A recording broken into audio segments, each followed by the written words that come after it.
वरीय पुलिस अधीक्षक महोदय पटना के दिशा निर्देशन में और नेतृत्व में हम लोगों ने दानापुर वन अनुमंडल क्षेत्र के अंतर्गत विगत 6 महीनों में जो उपलब्धियां हमने अर्जित की हैं उसका एक डाटा हम होलिस्टिक अप्रोच में आप लोगों के साथ शेयर करेंगे।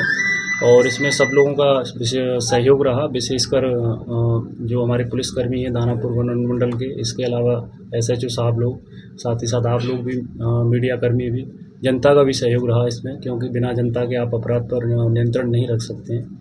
और इसके अलावा हमारे जो सीनियर्स हैं, बीच बीच में हमें उन लोगों का मार्गदर्शन भी मिलता रहता था, तो उसको हम ब्रीफ में ही बताएंगे, बाकी का डिटेल्स आपको इसमें मिल जाएगा। अगर हम कांडों के निष्पादन की बात करें तो जब हम ज्वाइन किए थे, विशेषकर अक्टूबर 2024 के अंत में लगभग 4200 के आसपास केस पेंडिंग था, और अभी ये डाटा मई 2025 तक का है। ये अभी जो पेंडेंसी है वो घट के 2497 रह गई है, और इसमें रिपोर्टिंग को भी शामिल कर लें, साथ ही साथ पॉकेट डिस्पोजल केसेज को भी शामिल कर दें, तो कुल मिलाकर 3862 कांडों का इस दौरान लगभग 6 महीने के आसपास में निष्पादन हुआ है। और इसके अलावा अगर हम क्राइम वाले डेटा पर अगर हम नज़र डालें तो इसमें पहले जो 6 महीने जो जून 2024 से नवंबर 2024 के थे, इसके अलावा दिसंबर 2024 से मई 2024 तक का ये डाटा हम लोगों ने लिया है।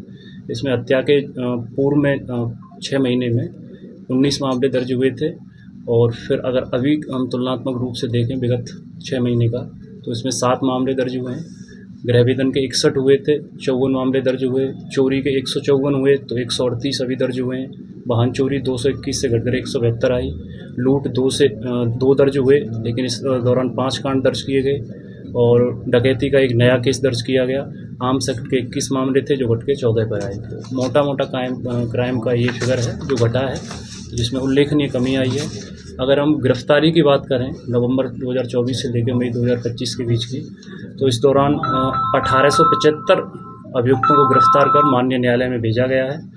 अगर सरेंडर की बात करें तो हम लोगों ने लगातार वेल आउट क्रिमिनल वेरिफिकेशन किया, और रात्रि में, चाहे वो सर्दी की लंबी रात्रियां हों या अभी गर्मी के मौसम में हो, तो पुलिस दबिश दी गई जो वांछित अभियुक्त थे। उसी का नतीजा था कि लगभग 450 अभियुक्तों ने माननीय न्यायालय में आत्मसमर्पण किया था। ये अभियान हमने जनवरी से चलाया था, जनवरी 2025 से मई 2025 तक। और अगर हम रिकवरी की बात करें तो बहुत इसमें भी उल्लेखनीय रिकवरी हुई थी। अगर हम शराब की देखें, जो विदेशी शराब थी, उसमेमें खगौल थाना में, निरूपसपुर थाना में 5000 लीटर के आसपास एक बार हम लोग बरामद किए थे, जिसमें केस नंबर 7/25 दर्ज किया गया था। इसके अलावा एक कारबाइन हम लोगों ने रिकवर की थी दानापुर थाना के अंतर्गत, जिसमें 199/25 कांड संख्या दर्ज की गई थी।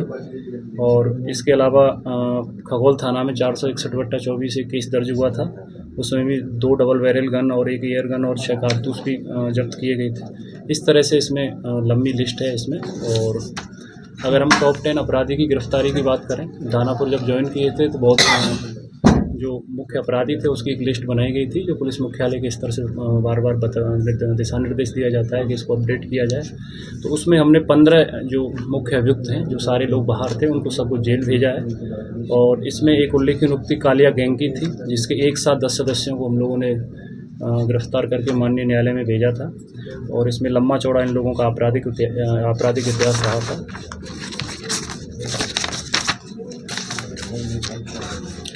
और इसके अलावा हम लोगों ने एक कम्युनिटी पुलिसिंग के लिए, जैसा पुलिस मुख्यालय के स्तर से होता था और बड़ी पुलिस अधीक्षक महोदय पटना का इसमें हमें दिशा निर्देश प्राप्त था, ऑपरेशन मुस्कान जो पूर्व से चल रहा था उसको गति दी थी। और चूँकि दानापुर वन अनुमंडल के अंतर्गत, जैसा कि आपको पता है, 4 थाना ही आते हैं, दानापुर, ऊपसपुर, शाहपुर और खगौल, तो हमने 3 चरण में इसको पूरा किया था लगभग। और 151 टोटल 151 मोबाइल, जिनकी DIU ने अनुमानित कीमत लगभग 36 लाख आंकी थी, वो हमने उनके जो वास्तविक धारक थे उनको लौटाए थे। 3 PC उसके लिए अलग से की गई थी, तो टोटल 151 हम लोगों ने लौटाए। और इसके अलावा एक महत्वपूर्ण जो हेड होता है जो इन्वेस्टिगेशन में, वो होता है मिसिंग केसेज, कि विशेषकर जो बच्चे, बच्चियां या महिला या पुरुष चले गए या जिनका अपहरण हो गया है, तो उनको केसेस को अलग से मॉनिटर किया जाता है। तो उसमें जब हम ज्वाइन किए थे तो 159 केस पेंडिंग थे, अभी घट के उनकी संख्या 95 आई है।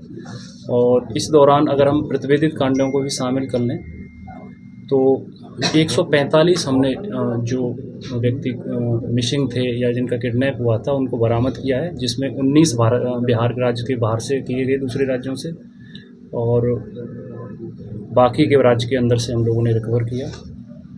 और सीसीए में भी हम लोगों ने निरोधात्मक कार्रवाई की, 107 बीएनएस की कार्रवाई 2 लोगों पे की गई। सीसीए 3 भी 11 व्यक्तियों पे किया गया, 12 सीसीए 12 भी 1 व्यक्ति पे हम लोगों ने किया। और इस कड़ी में हमने आर्म्स का भी सत्यापन किया था। और एक महत्वपूर्ण जो काम हम लोगों ने इसमें किया था, परिवार पत्रों की जांच, जिसमें एसएसपी महोदय पटना द्वारा हमें बताया गया था कि बहुत सारे केस जो एप्लीकेशन आते हैं वो पेंडेंसी उनकी चली आती है। तो उसमें हम लोगों ने उल्लेखनीय काम किया है। जैसे अक्टूबर के अंत में पीएमओ सीपी ग्राम पर 61 आवेदन लंबित थे, जो अभी घट के शून्य हो गए हैं। 61 के 61 जो आवेदन थे उनका पूर्णतः निष्पादन कर दिया गया है।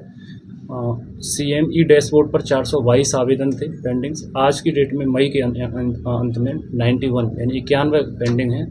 CM जनता दरबार के 267 आवेदन थे, बिल्कुल शून्य है अभी मई 2025 के अंत में।